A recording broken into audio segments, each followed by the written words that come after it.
Magandang araw sa ating lahat. Nandito na naman po ako magbibigay ng kaunting kaalaman para naman sa ating lahat na hindi pa nakakaalam. Ang halamang ito ay tinatawag sa amin na kugon. At alam niyo ba guys na ang ugat ng kugon ay may tinatagong galing kung inyo itong lalagain?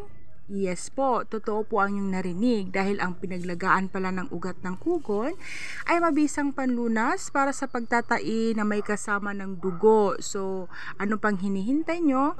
Kung may nagtatai dyan na may kasamang dugo, maglaga na po kayo ng ugat ng kugon.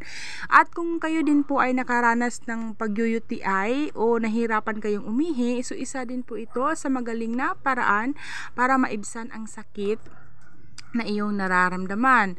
At one more thing po ay may kakayahan pala siyang magpabawas ng sugar level din po. So, ayun lang po for today. Have a good day!